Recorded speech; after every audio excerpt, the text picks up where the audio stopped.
Welcome to Next in Tech, an S&P Global Market Intelligence podcast where the world of emerging tech lives. I'm your host, Eric Hanselman, Chief Analyst for the 451 Research Arm of S&P Global Market Intelligence, and today we will be discussing language in technology with returning guest Emily Jasper, the Director of Company Information Services, and Patrice Calise, who's part of our copy desk. Welcome to you both. Thanks for inviting me. Yeah, happy to be here. Well, and great to have you both here. Especially on a subject that's as not only important as this, but as fundamental to the way organizations interact. And this is an extension of a conversation that we started on a podcast that Emily was part of back at the beginning of June. And it was something that I wanted to actually dig into some of the pieces of what both we're doing broadly as an industry, and then some specifics about sort of how we've tackled some of these things at S&P and some of those pieces to it. I guess the challenge that I see is that too often language in tech gets identified as neutral just because it's engineering based or technically focused. But there's a lot that we can do to make it more inclusive. And I want to dig into some of the areas that organizations should be considering. I mean, what should they be looking out for and aware of as they look to become more mindful about language? And Patrice, why don't we kick it to you first? Thanks very much. I think that at first, an organization needs to really look at the big picture. So before any words even hit the page, we have to sort of check our lens and check our assumptions. Are we viewing the industry and the issues within it always from a single point of view? So in tech, we can ask if we're considering accessibility when reporting on things like tech innovations. So if we're attending conferences and reporting on those, are we thinking about things like who is able to attend? Is the tech itself designed with maximum accessibility in mind? Who are the speakers? Are they reflective of the experience and expertise of a wide range of people? And how are things like economic equity being addressed or ignored with an innovation or a service? So before the words hit the page, are we considering things like the larger picture things like who we've chosen to interview or quote for our articles? Are we making the best effort to include experts from typically excluded groups? Our tech research pieces, for instance, include a lot of surveys. Are our survey cohorts reflective of the population as it is, which is quite diverse? Are we using accurate, updated language to describe demographic groups and not grabbing for language that might be racist or exclusionary in any way? At the word level, it's also important to remember that our audience is diverse. For one thing, not everybody is living in North America. We have to keep in mind that some of that PR jargon and the overused idioms that we reach for when we're writing quickly can raise those barriers to understanding because of cultural and language differences and differences in ways of thinking and understanding. So for our readers who might be neurodiverse or who are using English as an additional language, metaphorical language and idioms can make reading that kind of content very difficult. I want to share this kind of eureka moment I had at the last minute when I was thinking about being here today. It happened over the weekend when I was looking at a handbook of inclusive writing practices for IT professionals. And one piece of advice it gave, and it is a really good piece of advice, is to avoid the use of violent language. It gave the example of the idiom killing two birds with one stone. So the alternative it offered was feed two birds with one scone, which is a completely charming alternative. That's awesome. Which I loved. I was tickled, and I want to share it with my daughter, who is an environmentalist and a bird lover, but she's also autistic. And when I told her the sort of reworded version, her response was, "You can't feed birds scones. That would kill them." So the real piece of inclusive writing advice here is to be aware of those metaphors. We don't know how they're going to be received. You have to check your assumptions and you have to check your lens. When a crucial point rests on language that's, ambiguous or dependent on cultural references and a neurotypical response, we're definitely excluding readers. Well, that's something that I think, Emily, when we were talking about overall approaches towards organizational understandings about diversity, just from a broader lens, that really is something that we keep reinforcing over and over again. These are, we have to expect that we're dealing with communities that are much broader than typically that focus has been. And I like the analogy, if we're heading into analogies, of that lens perspective, Patrice, that you put together. But these are areas that, once again, we need to ensure that we've really opened our eyes wide enough to be able to look at what this entire community is we're looking to address. Well, and one really big piece that goes into that is being open to change. I mean, I once upon a time used to love the Associated Press style book, and that was my Bible, and it was everything I needed. And the funniest part is that with Twitter, Webster became this amazing just foray into how you can change and adapt with language. And, we know Webster can be a little snarky, but it's a great indicator that sometimes your rules must be able to be flexible. So, for example, I was in a discussion earlier this year for our LGBTQ plus people resource group, and one of the team members who was not in our community said that per some academic suggestions that we should drop the Q. And the first reaction from all of us who are members of the community were like, well, that's how I identify. Who came up with that? And it was because of historically, of course, it had been derogatory, but that recommendation did not come from someone within the community. And I think that was like a really big learning point, was that you can be open to change, but then make sure you're including those who are part of that change. And it's pretty humbling for organizations to have to address that sometimes they don't bring those people to the table. And I think in order to get that big picture view, as Patrice was saying, you have to be open to it. You have to be open to change. You have to be open to bringing those opinions in. And we know a lot of cooks in the kitchen can make it difficult. And I just used an idiom and I just realized that. But Here we're providing real live examples. It's so difficult. It is so difficult. Well, but that, again, one of the issues that it's at least being open to it. Emily, to your point, understand that there is change, and that you have to be ready for it. And there you go. Here's a perfect example. Yeah, and also to understand that change can be really unpleasant, especially when you're having to take a good assessment, a true assessment of your own assumptions. And the fact that your point of view is quite limited, no matter who you are. There's always something that you can learn.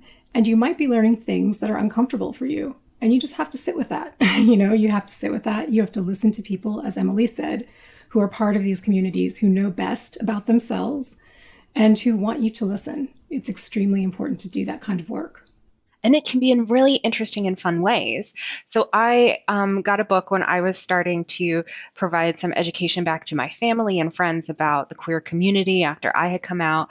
And it's got these amazing definitions and historical references for where many pieces of language today originated in like the ballroom scene in New York, and you would have never really known because of the way cultural appropriation has changed the use of that language.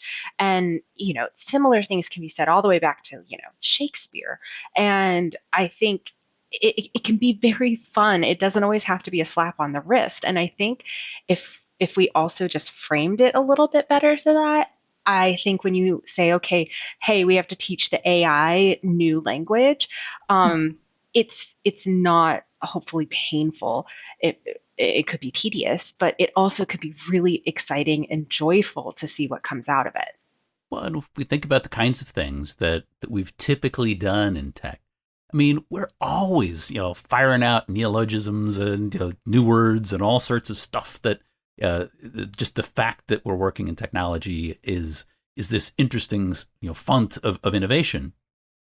But when we can do that in ways that start to open its accessibility to the community at large, Now we've really started to bring a lot of those ideas and a lot of those capabilities, a lot of those concepts out to a much larger audience that helps to continue to fuel that kind of focus.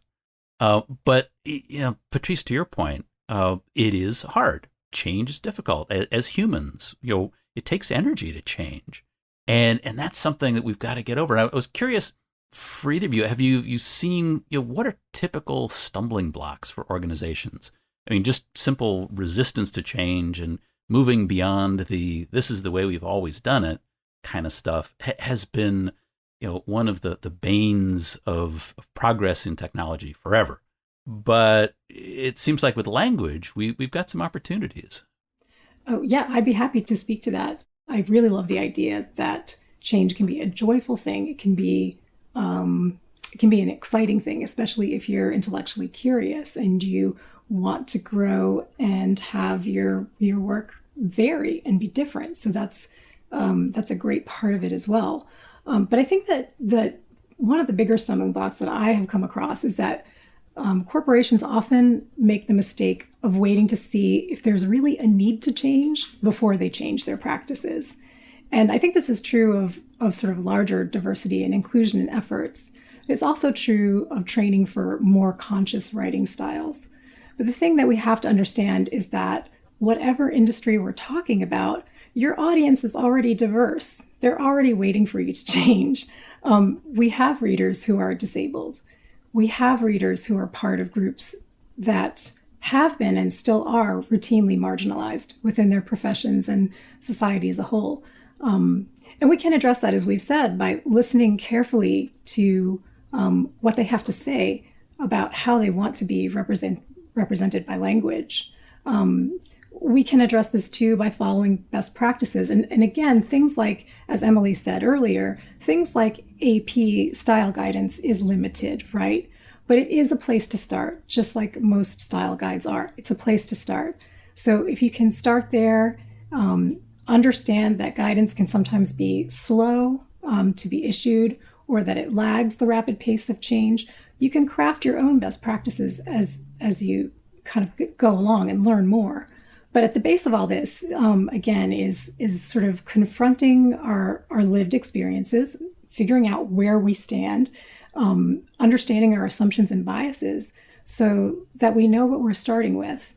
And that can be very difficult to get sort of people to want to work on when there are, the phrasing would be so many other things to do.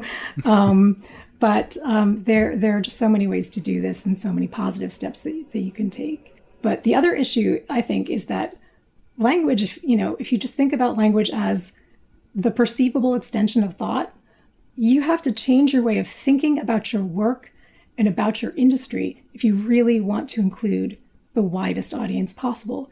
And, as we said, it can be joyful work. It can be really pleasant. It's also hard. But again, once you start updating those writing skills, you can refresh your outlook on your work. You can refresh your outlook on the world. It opens up new avenues of thought and inquiry. And if anything can energize an old routine, right, it's a good thing. So, I think that the challenge is that writing for diversity and inclusion has kind of become swept up in that political discourse. There will always be people who want to accuse writers of being woke, like that's a bad thing. And really the best answer to that is to say that what you're aiming for is accuracy and clarity. And those things are not political, right? Those are professional qualities. So approaching a subject thoughtfully, designing your content carefully, referring to subjects of a story respectfully as they want to be, named or called, all of this is basic professional behavior, right? It isn't political. That shouldn't be a stumbling block for us. It should be the least that we demand of ourselves. We're trying to communicate effectively. We're Correct. trying to deliver the concepts, and as you're identifying, I think it's a fascinating idea, translating thought into that experienced language. What we're trying to do is communicate in ways that our message can get out to the broadest audience possible and be understood with clarity. And those are the pieces I think that sometimes get lost in some of the the discussions. But there is so much that we can do to move beyond that. And I think you've raised that point that Emily had made earlier, which is that this is something that, in fact, you want to ensure that the communities that you're writing about, in their various forms, are on board with the way in which they want to be represented, the way that their particular viewpoints are expressed, and even that the communities themselves are described. And Emily, I think that's something that we talked a bit about on this previous episode, where we really sort of got into some of those pieces. Well, and thinking back to Patrice's point about the politics of it all, because you really can't talk about language today without acknowledging that. I think the other piece is that in some instances when organizations are afraid to change, there is a fear of getting it wrong. I mean, we know that you can be canceled for a message on a website. And that's why in technology, kind of defaulting to, almost more plain language and focusing on accuracy can actually be better instead of worrying so much about the messaging. But then you also still have to be aware of what's happening in the press, in statements made by political leaders, in regulation. And this is important globally because, for example, we know that there's a lot of anti-trans rhetoric right now. And if you are using values in your data as like not assigned as a default, regardless of whether you're actually talking about gender, that can run into an issue because your data point might then suddenly be placed against rhetoric about being assigned gender at birth. And that could just be a whole other, challenge of trying to figure out, were you intentional about it? Were you just not aware? And I think that's why sitting back and thinking, okay, is the value actually not assigned? Or was it just we came up with like another synonym for unavailable? And a number of other decisions that get made at kind of that technology database value level, which is sometimes separated from those who are on the receiving end of that message, that experience, that website, that article. And that's where kind of bringing the two together can be really important. And I hope that would allow an organization to feel less like, oh, we're afraid of getting it wrong, to being more comfortable with the intention of why they selected specific values or language as they create their content. Well, it gets back to Patrice's original point that you have to think up front about how you're going to express this, what you're actually trying to do in terms of the language that you're putting together, the communities that you're looking to reach, but being intentional about understanding that that's the work that you do, even before you wind up putting words on the page, actually starting to lay down the thoughts that you've actually got in mind. A key part of that. I could just add that, be prepared to be wrong, be prepared to get it wrong. And that's an important part of that learning curve. It's not that you want to hurt anyone or to exclude anyone, but the odds are that at least once or twice, that's what you're going to wind up doing until you've sort of hit your learning curve and you consult the right people and you get enough information and you keep following up with that information because stuff changes a lot, especially with language. So I would just say the other part of that is to be humble and to understand that you are going to get it wrong and you just have to keep doing the work. Well, and that's one of the things that how often do we do this in tech? Be ready for feedback, and ensure that you've got the channels ready for feedback. And again, hopefully you're out there, in touch with a broad enough community that's going to be actually using the products that you're putting together, the work that you're expressing. But a big part of that is also ensuring that there are clear ways to get those, to have your, to use an analogy, have your antenna up to be able to get those signals back from the communities at large, who you're addressing, who you're serving, and so that you can actually understand what that is. A key aspect of being able to get to those positions. Now, there's so much and so many motivations for really being able to raise your level of awareness, to be able to bring better capabilities to what you're actually doing with language. We've touched on, I think, some of the benefits. You've got the ability to be able to be heard in a broader community, to be understood, but also to ensure that you're being sufficiently respectful of the communities that you're serving, which is always a significant benefit as you start to reach out. And those are things, I think, that we think about some of those broader benefits. Those are some of the key aspects, certainly, that I think I come across in some of the work that I've been doing. I'm not sure, Emily, from your perspective, if there are other aspects that you identify as being able to come along with more inclusive language usage. So maybe I feel like this has to be said, but at the end of the day, the bottom line should improve if you are more inclusive. Yes, I think there is a lot towards making sure you are respectful and bringing in the communities you're trying to reach. I agree with that wholeheartedly. But I'm also in a product organization. I have tools and things that I am developing for users.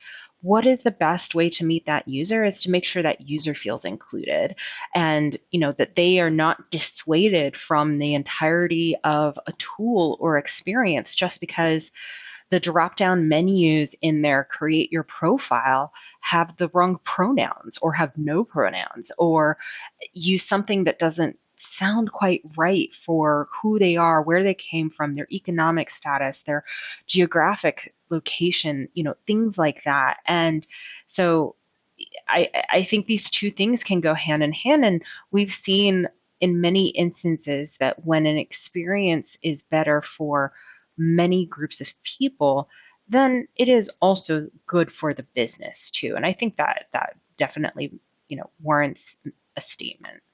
Well, you see time and again, the more diverse opinions you get, the more diverse perspectives that you're able to pull in, the greater your chances for success. And the big piece of that at the outset is being able to communicate more effectively. I wanted to just touch on a couple points of both what you think that organizations should be doing to be more mindful about language usage. We talked about some of the things about being aware up front, but Patrice, what are your thoughts? I mean, you've been working on a lot of projects within S&P about being more mindful about language. What do you think are some general guidelines that organizations ought to be considering?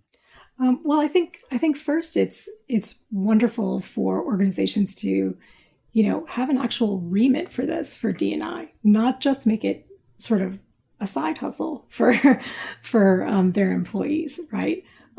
We would like it so that there are networks in place, there are advocates in place within an organization that people can go to for advice in this area. So whether you've got a team of editors or copy editors, D&I specialists, or maybe you have a champions network or an employee resource group or several, any of these groups could be there to support and to point to resources inside of the organization and outside of the organization to help content creators learn more about conscious writing and editing.